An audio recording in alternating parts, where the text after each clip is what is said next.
Shadowe Crew Podcast. I could never tell what country he was from in that movie. Blood Sport, where he like looks at the camera. Little Irish dude walking around doesn't sound like that's going to go too well. Volume 2, that's the best spaceships of all time. He-Man's power suit.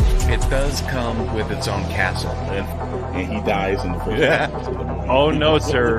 He's in the entire film. Sit back, get your popcorn, and enjoy your note taking on that epic film. Well,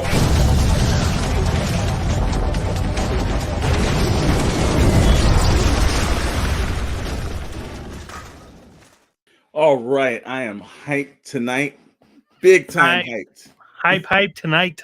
Yeah. Oh, absolutely, man. And you know what? Since it's the last show with the Shadowe Crew Podcast, I guess I'm the guy that actually does the intro tonight and everything. The first time I'm allowed to do it is the last show. So That's correct. How's everybody doing tonight? I'm actually sad. Yeah. I'm sad. This is our final Shadowe Crew Podcast episode, but on to just a rebrand. So I'm actually not sad, but I'm kind of sad. But I'm excited about next week as we rebrand our podcast. So same time, same bat channel, but a new content, new stuff, new logos, new merchandise, new videos. I'm looking forward to the new. If everybody hangs out and everything before the end, see how this episode goes, we may have a new cast member. Actually, you never know. So somebody might be voted off of the Pixel Plastic Inc. Island. Got some good things rolling tonight. Of course, our main and major topics. So we're going to run down some films. We're going to run down bringing into the first quarter of what was the good from quarter number 1 of 2024 and what was bad from quarter 1. So now I know myself, I think I already have the winner of what was bad. So Godzilla versus Kong's dropping today. So I know that's a big time thing. Will Ghostbusters actually retain their box office dominant, or will they go out the window with a Kong kind of strike?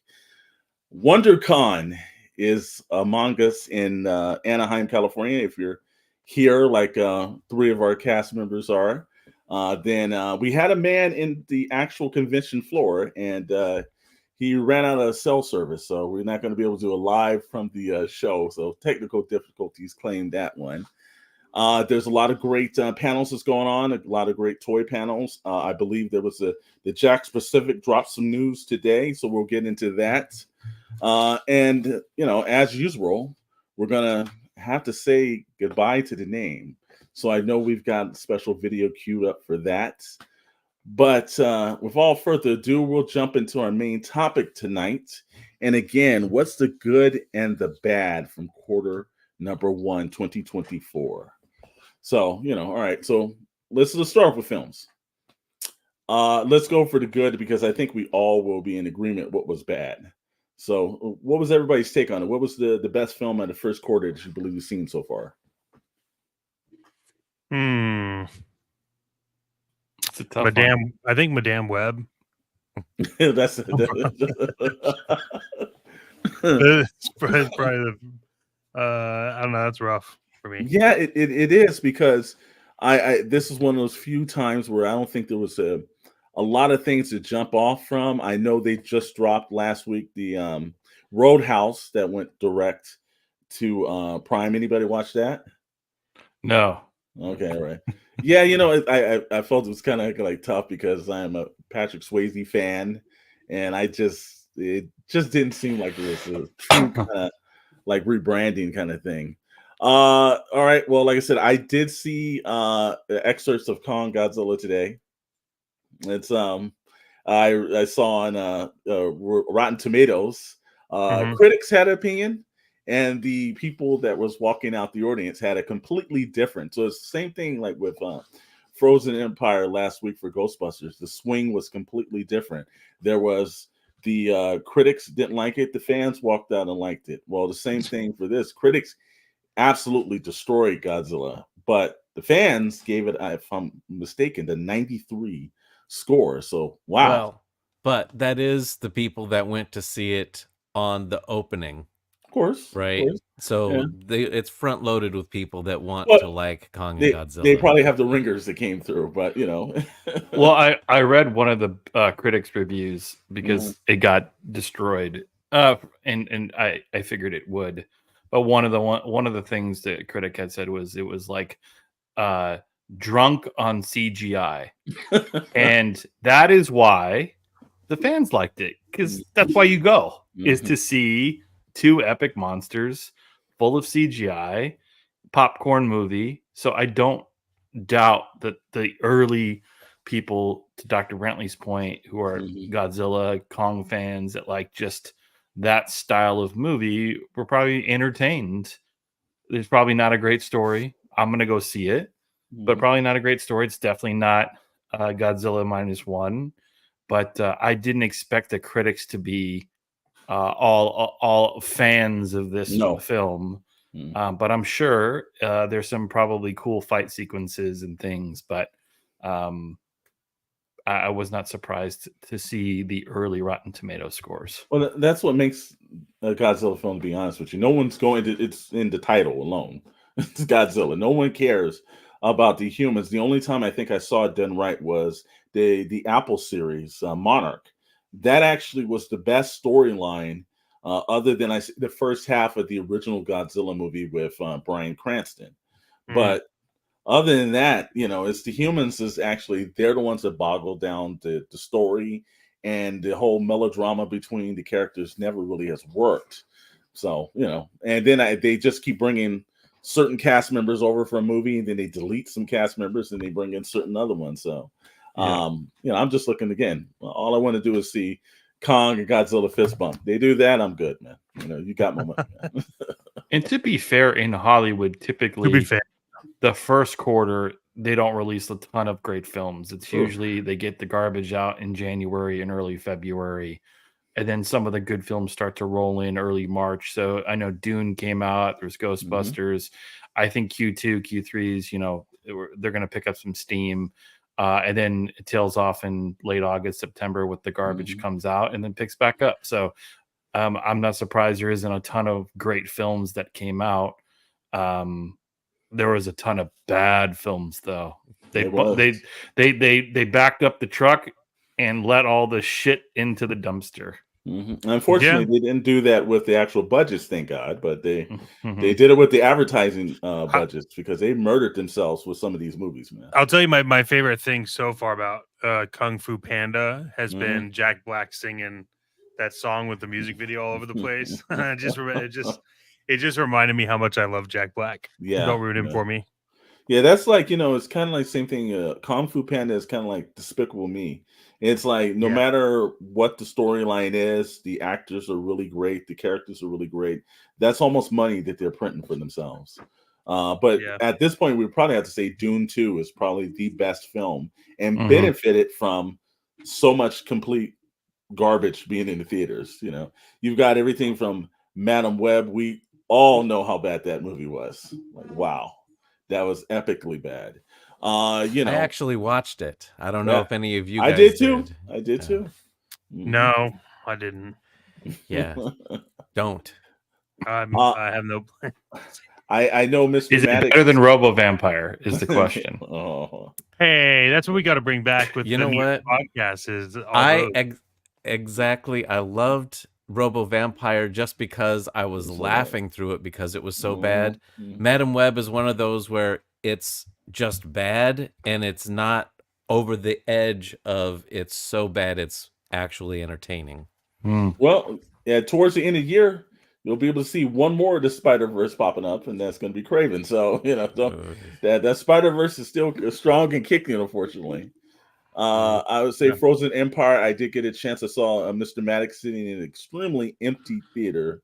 In Georgia. that was a bummer. I wanted to go see it. I wanted to give it a chance, and I don't know if I told everyone else here, but I did call Storm, and I was like, "You want to hear something crazy about this Ghostbusters movie?" He's like, "What?" I said, "There was literally 6 people in the theater, right? And 3 of them walked out.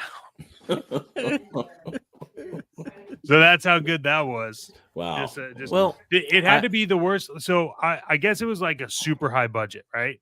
Well, it was But about it had- $100 million this time around. Okay, well, I don't know where they used that money because the CGI was bad, and the big bad was like I was telling Storm that Stay Puffed Marshmallow Man in the old one was better graphics than what is in the new one. Wow. And I'm not making that up. I'm not trying to be mean. I love Ghostbusters. But I just love the old ones. None of these new ones did better. And even Storm said that the all-female Ghostbusters made more money. So it just wasn't. I don't know. I saw this one as well. And I say I liked it better than Afterlife. Yes. Slightly, yes. Yeah. Because it was actually about ghost busting. Correct. And in New York, and they spent a lot of time in the firehouse. And so that was cool to see some of that stuff.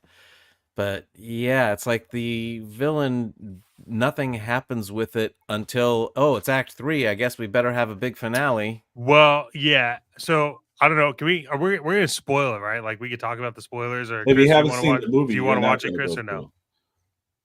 No. You don't care. Yeah. No, because you all are you are yeah, exactly. Yeah, that's Colt. That's probably the best reference. I don't know what was done in the first Jurassic Park, but that is the best special effects of all time. Hands down. It Still to this day, like it doesn't hold a candle to Avatar. Like it just. Well, they use but that was like Jim Henson, and they use like practical effects. But there was still like CGI. No, I know, but the CGI was like enhancing the practical effects, exactly, versus just like CGI only. Okay, here's my issue with here's my issue with Ghostbusters and Mr. Brentley, Doctor. Because you were one of 4 people, so that's the first. I sat through that piece of. Okay, here's my issue with this Ghostbusters. You sit down and you're like, cool, this is going to be a lot. I give it to you. There was definitely a lot more focus on the firehouse. It was great, but the firehouse was bought by what's his name? Winston. By Winston, because it was has like a portal somehow built into it. But then you realize that the overarching story of this Ghostbusters is Peter Venkman's granddaughter, or whatever she was, like her love interest with a ghost. Not the Patrick Swayze kind. Just as an FYI, she sits in a park to play chess because she gets told she can't be a Ghostbuster because she's too young. Sits in a park, a ghost starts playing chess with her, and then they have this like weird thing where the ghost has been 16 years old for like hundreds of years, and you can tell they fall in love, and then that's ultimately like the downfall of towards the end of the movie where they realize, oh shit, Act 3, we got to do something with the big bad. So yeah, I don't know why they didn't call him Slimer. They just what did they call him in there? Like it was Chomps or something. I don't something stupid. But yeah. It was, well, again, they like, this will be the last time we'll be able to use this red, but busting didn't make me feel good, man. There's something about it didn't work. And it was just like, I really thought they had getting the original cast, getting Bill Murray to come back and getting some of the original cast members. I think you still just want to see a continuation, maybe like a 4th film or a 3rd for them, just of that crew, because you're bottling down with adolescents and situations that just didn't seem to make sense. And the tone of the movie's changed. It's not as like the first movie, let's be honest, it's extremely raunchy. It's extremely, a lot more adult. And, it's because these jokes and everything work well with the cast members. It just doesn't work when you have like, a teenage audience involved into it. So it's like they kind of shifted the tone from the original, and then they say, well, we've got to throw the original Ghostbusters in because the last movie wasn't really perceived as well. Let's see if we can actually jumpstart that. And it's just not. We just knew they were going to play just to move a story along, and it just didn't work itself out, man. Well, to be fair, the 15 and the 16-year-old look like they're in their mid-20s. That's true. That's true. So, and they probably are. Mm-hmm. It's like Beverly Hills 90210. And there was a huge rehashing of the first movie. There was a lot of elements that were just dropped in. It was like, it's what they call fan service. It was 100% fan service. And, it was unnecessary. It's unfortunate. But I think Doom 2 is probably the pinnacle of film. And it basically benefited from no really contenders other than, I think, Kong Godzilla is going to make a run for its money this week. But not a lot. I found a story that they could have used for Ghostbusters that would have been better than what you all said. All right. And it's right in the pages of Slimer number 1. What? This is Slimer number 1, 1988, from the pages of Now Comics. That's awesome. Pulled something more entertaining. For those executives listening, it's not hard to come by. That's very easily accessible. If you need me to send it your way, I shall. It's like Ghostbusters all about the slime. That's the next movie. So they'll just spotlight him with a proton pack. For some reason, Slimer is hanging out in the attic of the firehouse, which, he's got no connection. And those are the only people that can actually cause him harm. Mm-hmm. So I don't know what he's doing there, but for some reason he's hanging out there. Oh, hopefully, maybe him rent. Yeah, if he's in the attic, maybe they said Slimer juice, Slimer juice, Slimer juice, and he came out from the. Maybe there's some cross pollination of films. I don't know, but you all made it sound really great, and that I should definitely take time to watch it. So thanks for the review. I'll make sure I watch it when I'm really got it. Bored. You all need to understand this, because that Slimer number 1 book or whatever is no good, because the Slimer in this film is called Muncher. Muncher, that's it. There you go. Mm-hmm. Well, Muncher was the one that they had in the afterlife. Mm-hmm. Well, yeah, but the one that was sitting up in the attic underneath all the food wrappers is Muncher. Yeah, instead of Slimer. So, yeah, because he was like, "I'm going to call you Muncher." And that's where. Yeah. Yeah, you probably didn't recognize that because you were bored off your ass. It was. Yeah, well, I mean, there was enough product placement because he's putting Cheetos down, so he can and he was drinking fall into the trap. He was drinking High C and he's eating out an AMC bucket. I got to appreciate the old school marketing tactics, though, for this film. They went above and beyond every damn thing. I went into the store. There's Ghostbusters, chips and soda, and the fast food retailers, and so popcorn buckets. Good on them. Like even if the movie was bad, like I love that old school marketing approach. Yeah, and the stuff that I saw was kind of cool looking too. Cool. Mm-hmm. Yeah. It's going to be there all through the summer and probably into the fall. and we get all the toys at Ross and Ollie's. If you want any of the Ghostbusters food, it'll be at Grocery Outlet in about a week.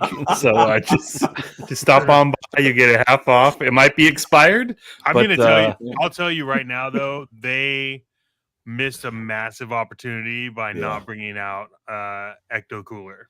Mm-hmm. Well, I don't even know if you're allowed to even use High C anymore. Yeah, why?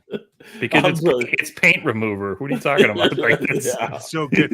I'm gonna buy a sealed box of Ecto Cooler on eBay, and I'm gonna drink it on the. It's just if you like learned anything from the gum incident. I was about to say that. It's about the gum. Wow. All right, well, now let's move on. By the way, that will go viral. So, yes, do that because we will get 1 million views. Yeah. Man drinks Ecto Cooler from 88. Yeah. I mean, I'm down. Becomes a ghost himself. I got to play that while we're doing it in case something happens. So, from TV, anybody, from the first quarter, we've had a couple of things. One, I have to say, Chris really reinforced it to me, and because I was not really thrilled with the first half of the season 1, and I stopped watching. He was like, "No, man, you got to keep pushing through." Halo surprised the crap out of me. Yep. That once you get to the last 2 episodes of season 1, but all of season 2 was amazing. Halo blew me out of the way. I'm like expecting and praying that they do season 3 because it was just out the box good. Yeah, they should. I wish it started like that because I think they Yes. lost a lot of people's interest. But Mhm, if it mhm. kicked off season 2 was like season 1, there'd be Yeah. a lot more people talking about it. But Yeah. I agree with you on that for sure. On good TV series. Something else that came out. I know it's under the radar, but they just came out with season 2 on HBO, and I've said it before. It's Tokyo Tokyo Vice. Vice. Yes. Yes. Is really, really good. Yeah. So it's Ken Watanabe and the kid that was in, well, it wasn't Drive, but Baby Driver, the kid. Really great shot in Tokyo in the mid 90s with the Yakuza. Really great drama, and the season 2 just started, I think, early February. So that was really great. For bad, I know you all had mixed feelings. I could not get into Echo. Yeah. Echo, I couldn't. It was hard. It was hard for me to get into it. Yeah. I didn't get. Did you into make it halfway through? Because like I think it was like the third episode was actually good, where they're locked inside the warehouse with the sister. Yes, two was enough for me. I tapped out at 2. Here's my problem. I'm tired of having to watch shit when it's like, well, just get to episode 5. Yeah. Like, how about you make the shit good in episode 1, so I want to sit through episode 5. Like, this isn't comics. Like, my rule of thumb when I would buy comics is I would always have my list, and I would always go through 3 issues before I decided if I was going to continue to buy it or trade wait. And like for TV, I'll give it like you could do like 1, right, or 2, but like when someone's like, okay, but like trust me, like episode 12 is fucking great. It's like, well then what, can I just watch episode 12? Well, no, you got to watch episode 1 through 11 because you'll miss out and you won't know what 12 is about. It's like, well, can I watch the like 3-second recap? And no, I the same thing. I think Dr. Brent Lane we talk about this all the time. It's a streaming model. It's not, because back in the days, if you didn't have early numbers on like network television, you were gone. They were not wasting time. But streaming has this incredibly lazy ploy where the first half of these shows, they're like, hey, you're paying for it, you're gonna watch it anyways. And then by the last maybe 2 or 3 episodes, they ramp it all the way up. And I can't tell you how many times I've sat through a show and I'm like, wow, and it's more and more that I'm hearing from everyone else. I was just talking to Shadow just this morning about a show, and he was like, yeah, it's like, man, the first couple of episodes, like, that is, everyone says you got to sit through this crap constantly and it's not moving. And I just think that they bake that in because they've got you. You're paying anywhere between $11 to $16 a month. If it's crap, you're going to give it as much because you're probably only getting 1 serving on this thing. Because I know Max and Disney Plus have been terrible with their releases lately. Well, part of the problem is the way they're doing streaming shows, right? Is they map it all out. Yep. And so it's like a big movie. So the first stuff is just setting everything up, and so that can be a little boring. And by the end, that's the big climax when everything happens. Where, when we grew up, episodic television, each episode had to have the beginning, middle, and an end, and a big ending in, just the last 50 minutes or whatever.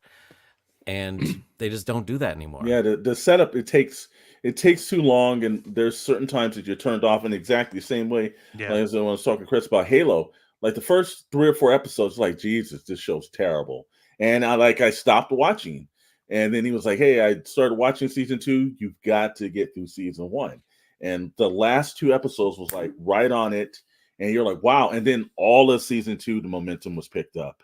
And I was like, obviously there was a lesson learned because they spent a ton of money on that show. But in hindsight, you go Amazon and you have the Lord of the Rings show. Minute that starts to the minute it ends, it's fantastic. It's moving, it's going. Yeah, well, we hope they don't do that either, Colt.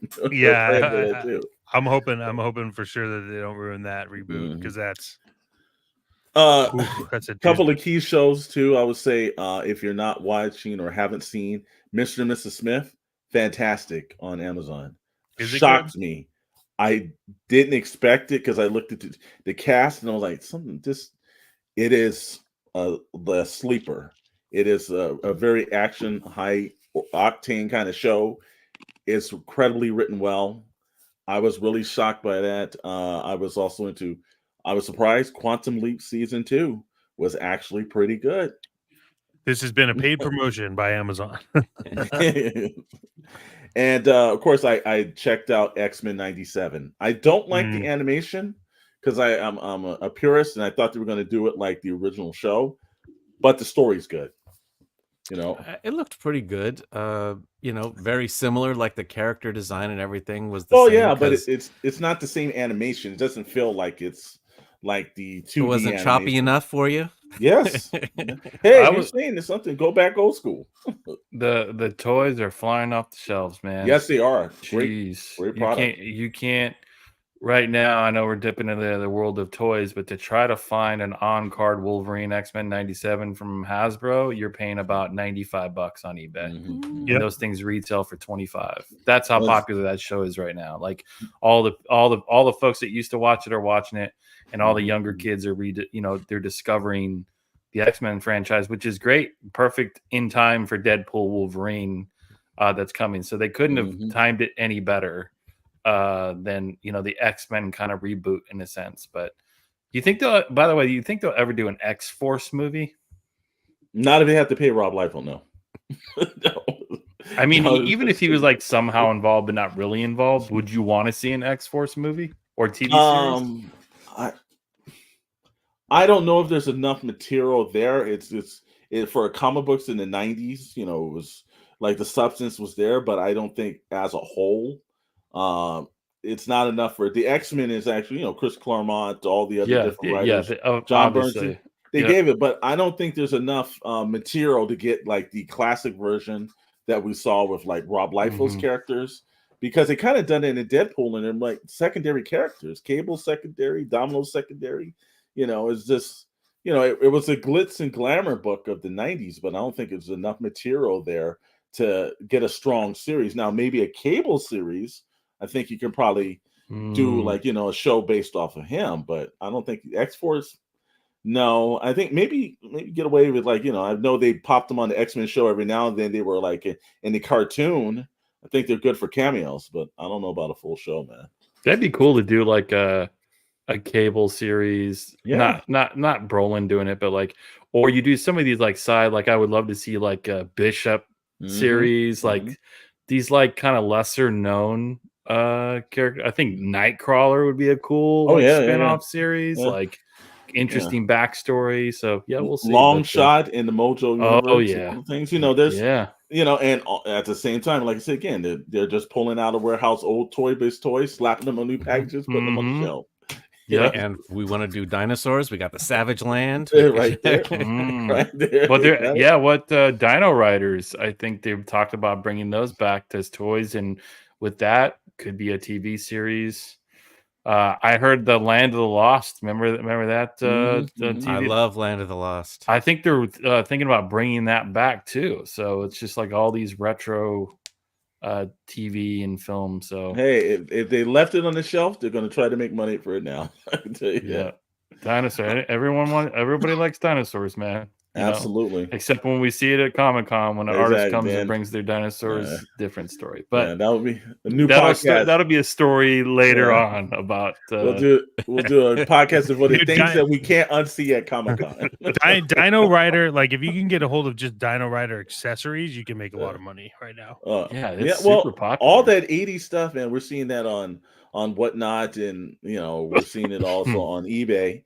Yeah, like anything that's old, that's like that's not taken advantage of. Again, I remember like I got to give check credit before we even saw Mattel throw down Street Sharks. He had already purchased them, and then like that, literally, we're doing the Toy Box Chronicles. The next week, they're like Street Sharks is being released. He was like, he saw it. It's almost like he was yes, sir, Colt. yes.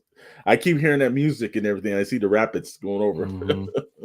I'm lost. From the world of toys in the first quarter, this is where I think the first quarter excelled, because while TV was good, there was like one, maybe two movies that were great.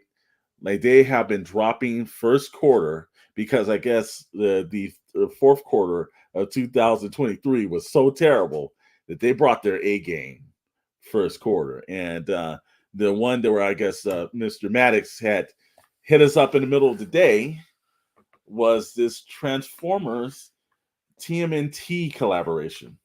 And wow, was that a collaboration, brother? Like I said, Chad, did you buy that yet, man? Oh yeah, I mean, well, I couldn't find it. Chris, I think Chris sent me the link. So I don't remember how I figured it out. Did you send me the link, Chris? You did, right? Yeah. Yeah. And then I was trying to find it. I couldn't find anything. Chris was like, I pre-ordered it. I was like, where the hell is this? So yeah, I went and pre-ordered it. Okay. But I also don't forget what's the other one too. The Ecto 1 Transformer. Mm-hmm. I had to get that one too. Transformer Ecto 1. Come on, man. Yeah. Dr. Brentley's got you topped. He has got you topped. And when he showed me this, I was like, okay, he's breaking it out. And everything. Go ahead, Dr. Brentley. I don't have He's any Transformers except he's this always one. got the grails. Like we got the toys in the back, but then he just randomly pops up some mint on card. This is Mace Windu Transformer. That's awesome, man. And his ship turns into a Transformer with 2 purple lightsabers. And did Star Wars do right Star here. Wars they did and Transformers did a run? Yes, they did. What the hell? They have the Emperor in his ship. They have Darth Vader. And they have a clone trooper and what year was that? I don't know what the hell that is. But yeah, this is from like the either the first or the second movie. Wow. I think probably episode 1. That's so cool. I had no idea that they did a collaboration. I didn't either. But it's going up on the Whatnot store. There you go. And it can be yours too for a price. To be honest with you, that's going to get some big bucks there. Because I haven't seen it. I have not seen a Transform. I don't know about you, Chad. I've not seen it. Sealed mint a Star Wars Transformer. And you talk about 2 crazy fan like collectors, Transformers collectors and Star Wars collectors. It may not get as crazy. You got the it comes down to 5. The Marvel collectors, G.I. Joe collectors, TMT, Star Wars, Transformers. Those are the top 5. Those are the people that spend the most money. So you got 2 of the 5. I can't wait to see that.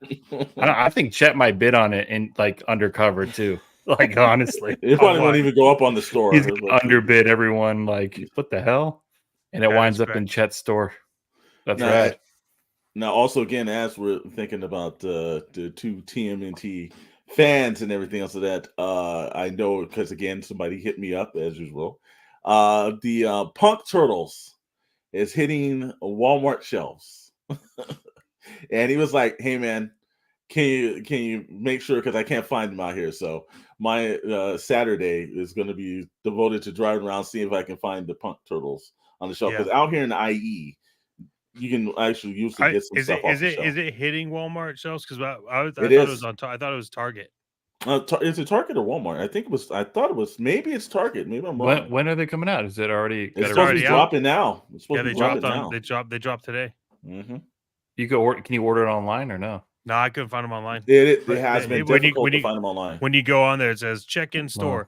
It's like you know what I don't understand. Like you can't find Wolverine on card, right? But no one is buying these like 5-packs that have Wolverine in it. So you could literally buy this X-Men 97 5-pack and you can sell it for $200 because $100 of that shit is Wolverine. Yeah. Well. The two most demand figures is Rogue and Wolverine.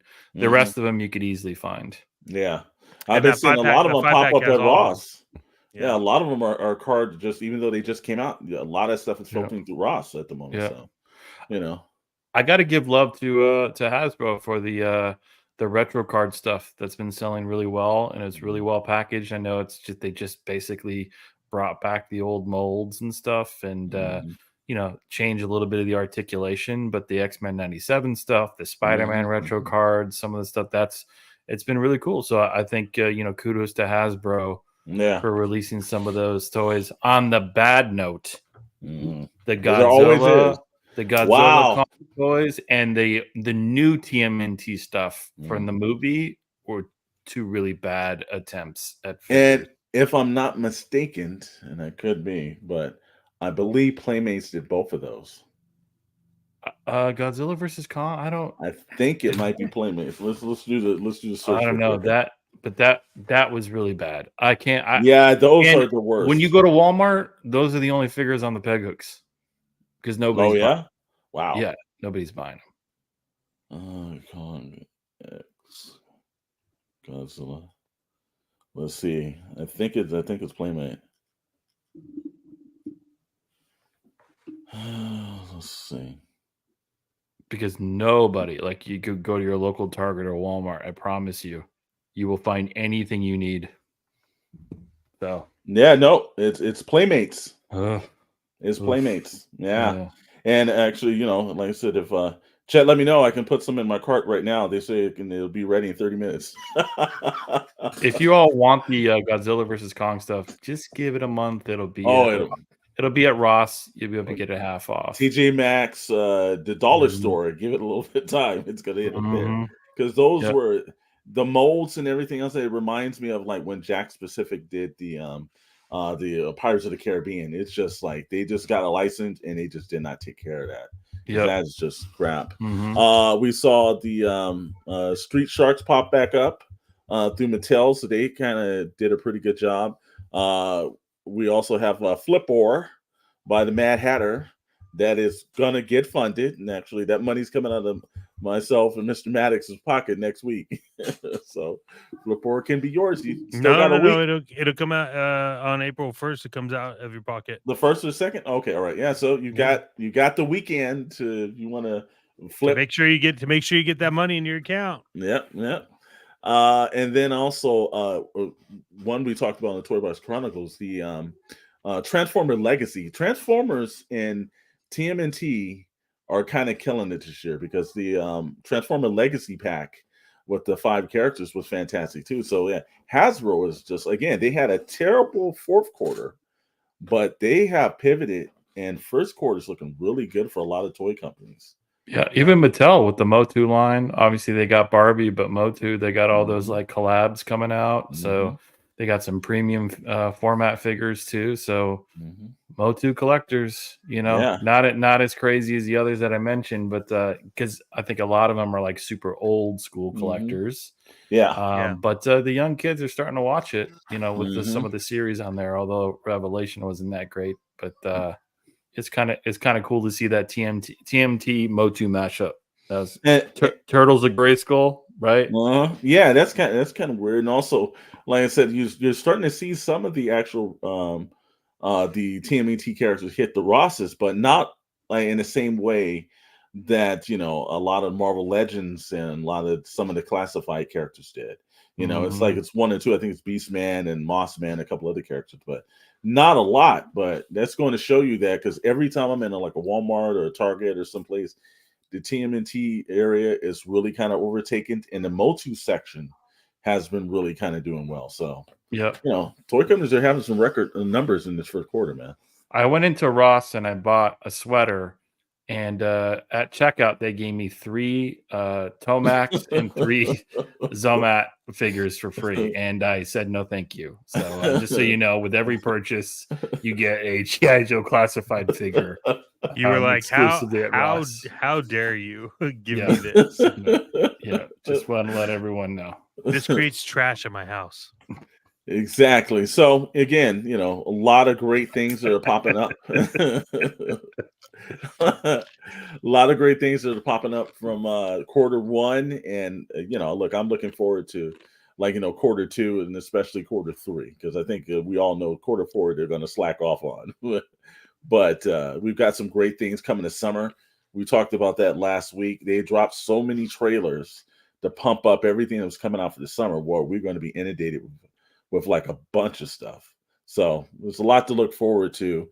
And, as we look forward to that, we move from one era to the next. So again, if you're just tuning in, please like, subscribe, comment, like some of our great guys have been popping up tonight.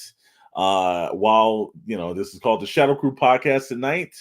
Next week, April 5th, the show will be Pixel, Plastic, and Ink. So if you're looking around and you're like, wow, what happened to the Shadowe Crew Podcast and everything? We're still here. Same crew, same time.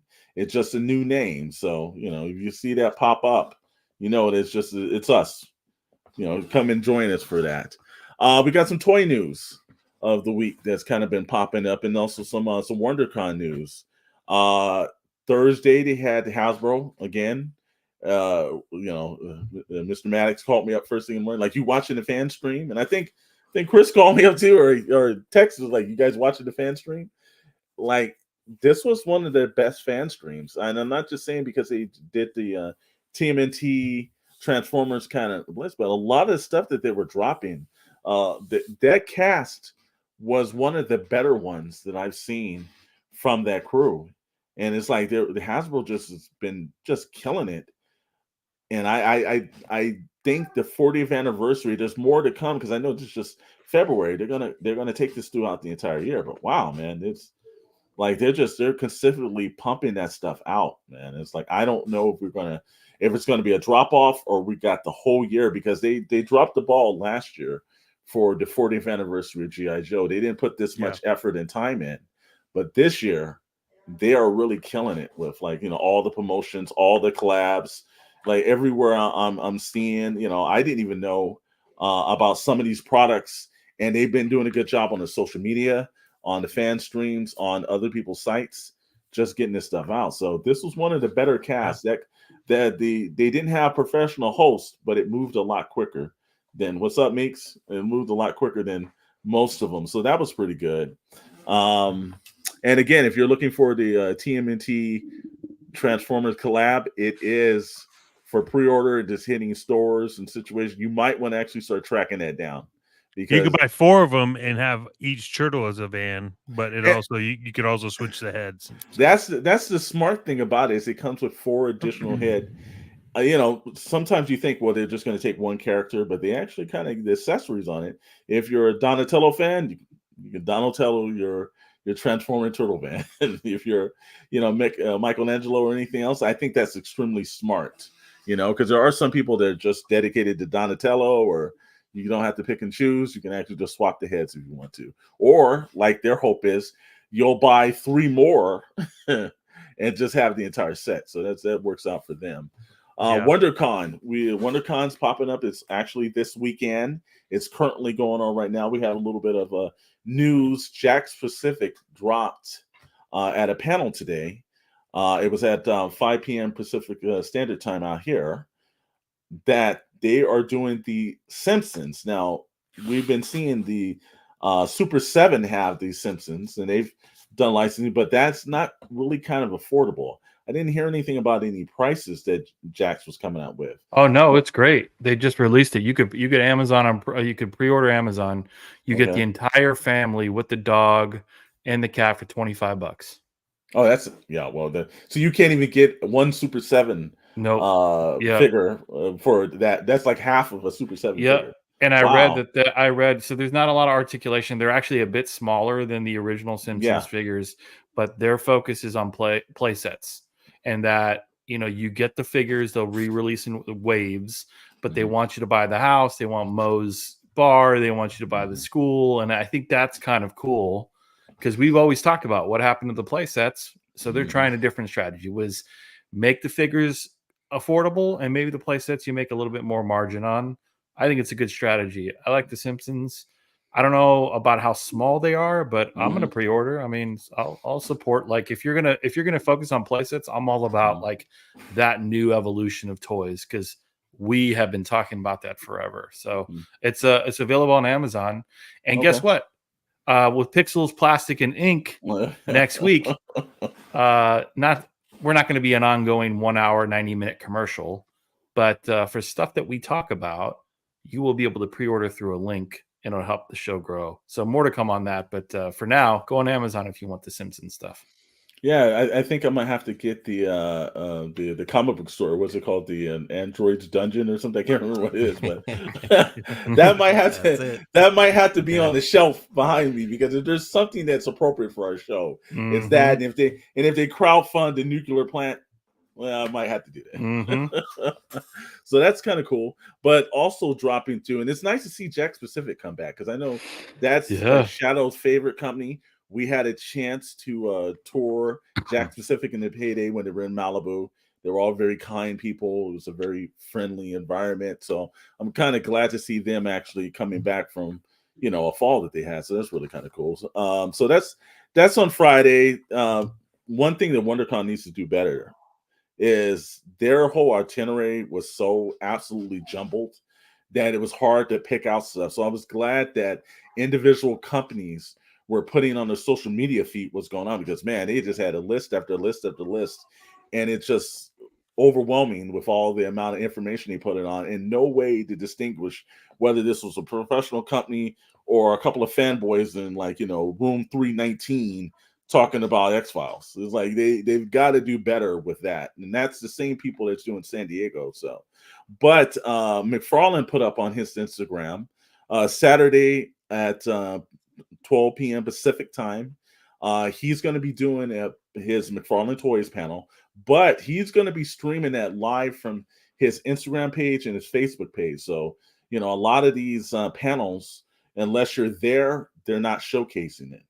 But McFarlane's going to let you in, and so you'll be able to run that. I don't know if we'll jump on and do like a quick live stream with some of that stuff. We might end up doing that, but we're going to see some of his new materials that's popping up, and that's really kind of cool. And then I noticed, let me get through my notes and everything, because everything's kind of going through. We've got Sunday, I'm sorry, still Saturday, Hasbro's panel. And Hasbro's saying that they're going to drop some exclusive news. There may be something up possibly. Drop some knowledge on us. Yeah, it's going to be 3 p.m. Pacific time. There's not going to be live streams or anything from them, but they are saying they're going to put it up on their social media platforms. So that's how I think there's a pre-order coming, because they're probably going to say this was revealed at the panel. Now you can rush over to your online toy companies or the big box stores and purchase it. So that's 3 p.m. The other note was Nacelle Toys. They're doing a panel on Sunday at 11:30 a.m. Also not streamed. If you're there, it's room 300C. And I know they've been introducing, that's from Nacelle, the company that does the Toys That Made Us on Netflix. Great television show. They've moved into now doing action figures, and they're going to probably we'll see live for the first time, the Biker Men from Mars. So, and that's an 80s property that they're trying to bring. Everybody says it's like a ripoff of the Turtles, but it is what it is. I put the link to Nacelle Toys to their store in the YouTube chat, so people can see that. That's great, because that's important. It is, and like I said, the thing about it too. Look, they do great material. I think it is, I don't know about, I was never a fan of the original Biker Men from Mars, but I know that anybody that's collected those figures are probably absolutely jumping up and down, because every drop that they've done has been able to make the old toys even more valuable. So it's Biker Mice from Mars, right? Yeah, I'm sorry. Yeah, Biker Mice from Mars. Yeah, because what better day to resurrect it than Easter Sunday? Like I said, no lightning bolt has hit us yet for that one. Well, at least they're not re-releasing Hellboy figures on Easter. That would be a whole different. Yeah. Although NECA, are you listening? Because that would make an impact. You totally dropped the ball on that one. Could you imagine NECA on Easter, Hellboy and Constantine re-release? Hellblazer. Yeah. I think the board members was like, that's a road too far. We can't go. But again, we've got our correspondent, Mr. Mike Button, comic book artist living a comic book life. He's walking around the convention. You'll see him. He has all of his gear on, so you'll see him from 100 feet away. But he's been doing all the videos and everything. We're going to be posting some shorts and some videos over the week. Again, I don't know if we're going to jump on for the live stream, guys, but like maybe we might do something tomorrow or something just to see what's going on with McFarlane's panel. Other than that, anybody else did for our two resident other individuals in California, Dr. Brentley, anybody going to WonderCon for today? No. Yeah. Chris, like no. No, I was actually considering going down, but we're gonna have some rain over the next 2 days, and so to get down to Anaheim, no, thank you. I did notice that WonderCon sent the information, said rain or shine, we're still doing the show. We have to prompt people to do that. That's not good. Okay. Yeah, and I'll be honest with you again. This is not a promotion for whatnot, but when you needed to get rare toys. Outside of eBay, that was the place to go. You'd have to pay up a bit, but you'd have a lot of traveling toy vendors. That has been limited, and you see, as Dr. Brantley has shown, it's coming. Yeah, but now you can go on there and buy stuff, and so I don't feel as damn, I can't get out there and go to the shows. Plus, a lot like these major collectors and sellers on whatnot. They share that they've stopped going to shows. Yes, I've heard because that, hotel, room and board, food, travel expenses not worth it. And if they're going to, maybe they go to one show a year. The Atlanta Toy Show. Yeah, they do like specific shows like for them. Yeah, you don't need to do it anymore. Like all this stuff is super accessible now. Hey, we'll make PixelCon cheap, man, when it launches. Yeah, exactly. Yeah. PixelCon will be cheap. We just want people to show up. 100%. But I have noticed that too. I've heard a lot of people saying that they're kind of skipping the show, and I don't know what's going on with when was the last WonderCon? Years ago. Mine would have been 2018. Ours is probably like 10 years ago. Maybe so. 10 years. Was it WonderCon? We did the thing. No. You talking about this? Yeah. What was it? What con was that? No, that's LA Comic Con. LA Comic Con. Yeah. The best Comic Con. LA Comic Con was the best Comic Con ever in 2019 when we were there, and then the world shut down. WonderCon. It's been a long. It's been a long time for WonderCon. Same thing like San Diego, where we've actually been exhibitors. Every now and then. I think before the pandemic, I think with 2019, I went down and I literally stayed at like Comic-Con for like a half an hour and walked around. I was like, I'm done. Got in the car. What's crazy is I'll tell you a little story. A friend of mine, Chuck and I, he got tickets to Comic-Con, and he's like, hey, let's go. And so I went with him, and we were driving, and at Comic-Con the hotels are always sold out. You can't get anything within like a short amount of distance. But I used an app and got us a hotel that was like a 5-minute walk to the convention center, and it was $100 a night. That's actually kind of reasonable because I know Dr. Brentley and I have spent some money. We stayed one year. Chuck and I stayed.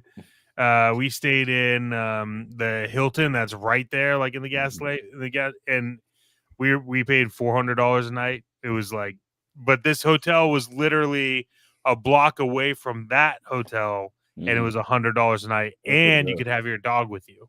I had my dog with me. It's a bulldog. Yeah, I know. Well, we knew somebody that stayed in a bush. Yeah, we did. Slept in a bush for 3 nights. They had the water come on and hit them.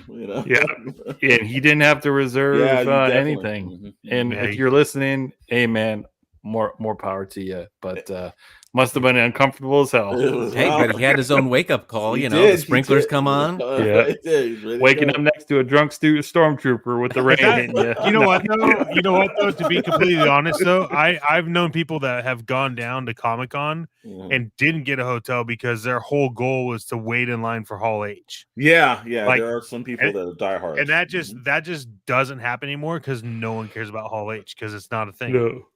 No. No. Well, after you slipped on that hard ass convention floor, you do it one time, and you'll never do it again. I can tell you that. Now, I have to say that my company was a little bit responsible for some of that stuff because when Twilight came out, we did the presentation for Twilight, and those people are crazy. Oh And yeah, all those fans, they were staying overnight. So, like I said, damn Team Edwards. Yeah. Was it Edward? I forgot. Was it Edward and Jacob? Jacob. Yeah. I can tell you everything you want to know about Twilight, which is nothing. Literally is nothing. Yeah. If you break out a Twilight toy right now, Dr. Bradley, the show be shut down. At that moment the feed shuts off, he's kicked off the show. It's like I told you, not every member was making it till next week. Yeah.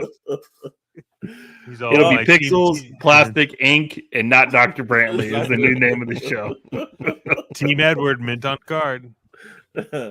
Well, like I said again, hopefully we'll be able to have some shorts and some videos up at WonderCon. I don't even know. I'll be honest with you. I think the only show that I'm probably going to go to this year is Joe Fest, and that's only because I got to fly out to Mr. Maddox part of the woods to go to the biggest G.I. Joe convention of the year. So that's about them. I don't know if I'm doing San Diego. It's one of those things. Unless if we're not exhibitors or something, there's just no damn need for us to go. It makes no sense. Yeah. So, I mean, Chris and I can pack up our Whatnot stores and go. Well, I don't know, because last year I've heard, even though they didn't have a lot of the Hall H and all the other things, some of the comic retailers did pretty good. Some of the toy people are doing good, but they're just charging way too much money physically for you to be like an owner and go there and recoup your costs and fly across country. Now, if you're locally in California, makes sense, or even Arizona, drive down, it makes sense. But if you're coming from the East Coast over here, it's just, you're spending way too much money, and you're not guaranteed sales. Like a certain time where we were coming up, you used to go there, those guys were printing money at the convention now. Yep. So it's best to save your money. All right, well, we're getting to the point of the night and everything, and again, we're having a countdown of tonight. Last Shadowe Crew podcast under this name. We're going to be rebranding it to Pixel Plastic Ink. Put that down next week, April 5th. You're going to see a brand new rollout of some thumbnails and everything. It's going to look different. It's going to be branding eccentric. There may be merchandise that some of us are wearing next week. We're hoping. So there's going to be some key things put in, but this is the part of the night where we normally hit our sponsors. Now, normally I would do the sponsorship, but I'm going to put that in the hands of someone else since I'm actually hosting the show tonight. So who wants to run down our sponsor of the night? I'll jump in, Mac, because I know you do it all the time. But we love supporting the mom and pops and the small businesses of the world. Yes, we do pre-order from the Amazons and the other big stores, and that's okay, because very soon Pixels Plastic and Ink will also be working with one of the big players, but we want to support the smaller stores, and what better one than Toys versus Games in Wilmington, California. If you haven't seen the Shadow Knows Network channel YouTube, you could see Shadow himself talking in the store and kind of seeing all the cool stuff, all the merchandise, all the retro things and stuff. So if you're in the area, if you're near Wilmington, California, it's Toys versus Games. They've been one of our nice sponsors since day one, and will continue to do so for the foreseeable future. And I'm sure all of you who are listening have the mom and pops, the local comic book stores, and they are so important to the community and to this industry. So, you can still shop from the big box. You kind of have to at times to pre-order things, but drop on by. Your hard-earned dollars sometimes are best spent with folks that are just trying to make it, and we appreciate their support. And as Mr. Storm said, I think next week we have some exciting stuff planned for our first episode of Pixels Plastic and Ink, and we will be doing a giveaway. More details to come, but if you are going to tune in, next week would be the time that you do it. So more details to come. We will be doing a giveaway. What is the giveaway? Well, I mean, you take a look at Mr. Chet and my background. It could be a toy. It could be something rare. It could be a piece of merchandise, Pixel Plastic and Ink shirts, hoodies, etc. More to come on that, but exciting time. Make sure you tune in same time, same bat channel. That's absolutely done perfectly, man. I couldn't have done it better myself. Yeah, and you can't get the older stuff at any of these big stores. If there's actually something you're looking for, I bet you if I went to Toys versus Games, they might have that Wolverine there. Yeah, they might. Or and it'll probably be the original Toy Biz version. Yeah, actually, or if you go to that the whatnot Pixel Plastic Ink, they might have it there too. Who knows? No one talks. Yeah. Well, we've been going for like the last 3 weeks now. This is week number 4. We kind of built up the whole thing about the Shadowe Crew podcast. When we first started the show, it was kind of like a joke because back in the days when we used to attend conventions and Shadow was the older dude, somebody would always tell us like, yeah, hey, Shadow and the crew. And at one point we absolutely could not stand that name. But we thought when we were going to do the podcast, it's just a joke to throw back. And, again, as we started going more and more weeks, it's like, well, this is actually getting a little bit more serious, actually. So we need to come with a new name. But I got to tell you, man, I'm getting a little misty-eyed thinking about retiring the name and everything. It's been good for us for 33 weeks. It's done the job. And, I know that Dr. Brentley planned something special to say goodbye to the Shadowe Crew podcast name.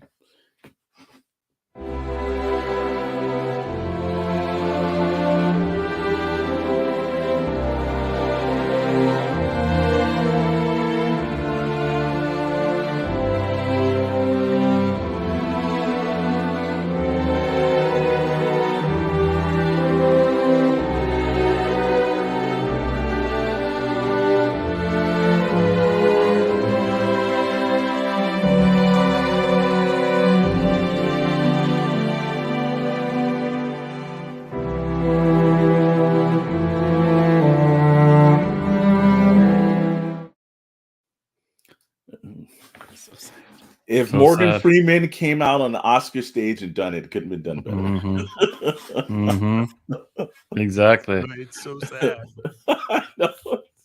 He showed me that earlier in the week, and I was like, wow, like we're really taking this a little too seriously right here. Well, on to new things, on to better things. It's been a great ride, and on to the new horse. Absolutely. And again, everybody that stuck with us from this point on, it's only going to get better. I know that people always say that, but it will be 10 times better. Let's run down some stuff on the channel. Again, with the new name next week, April 5th, it will show. You'll see new logos and everything. In fact, Dr. Brentley,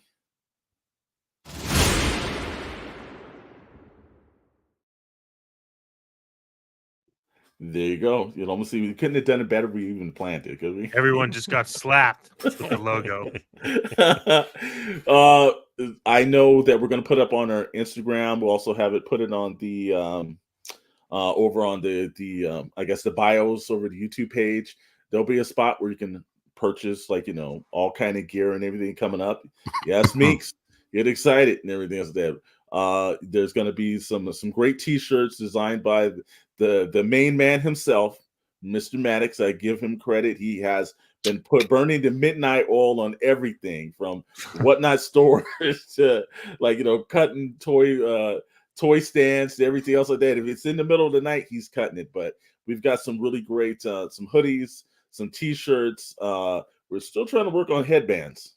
Definitely.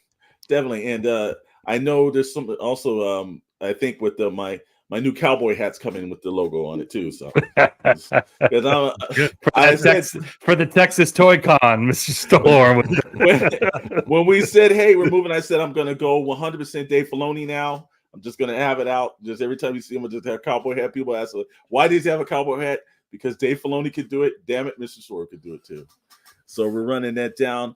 If you haven't checked the site, Retro Rerun Club, you got to check it out. Like I said, Mr. Maddox, Chris, you guys do so much wonderful stuff.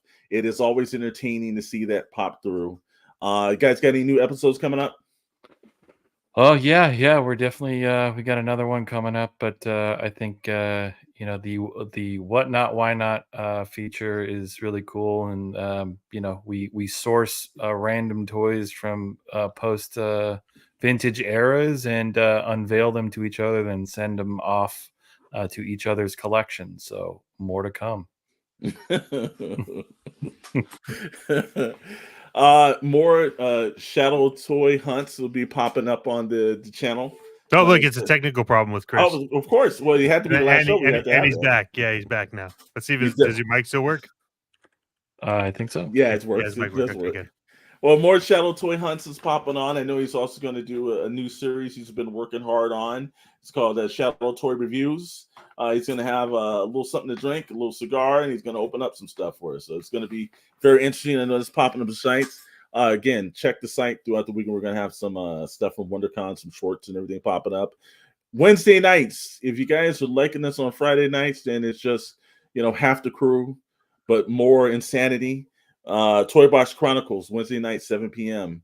Pacific time, 10 p.m. Eastern Standard Time. Myself, Mr. Maddox, chopping it up about all things that are toys. Last week we had, or actually this week technically, we had Chris on. It was just another great show. We're going to definitely have him come back for more shows. So we're working that out. And other than that, man, does anybody have anything else left to say to our good friend, the Shadowe Crew Podcast? No. We just need a moment of silence. That's all. We hardly knew you. I think so. We'll tune in next week. We're going to have some big things. I'm out. I got to tell you something. Next week, one of you guys will be down there doing the hosting because this shit's hard, bro. It's really hard. I'll let you guys do it. I'll go back to just being the guy in the back because Maddox, Chris, you guys do it so well. I've learned my lesson. The last show, this is the first time I get to do it, and it'll be the last time I get to do it. Well, I haven't ruled out bringing a fifth member who is artificial intelligence as a member of the Pixels Plastic Inc. So that'll save the trouble from any of us hosting. So we'll see. All right. You never know what's going to happen on episode 1. Mm-hmm. Well, for Chris, Mr. Maddox, Dr. Brentley, we thank everybody for tuning in. Catch us next week. See a new look, new time, but same crew. Good night, guys. Later. Adios. Yeah.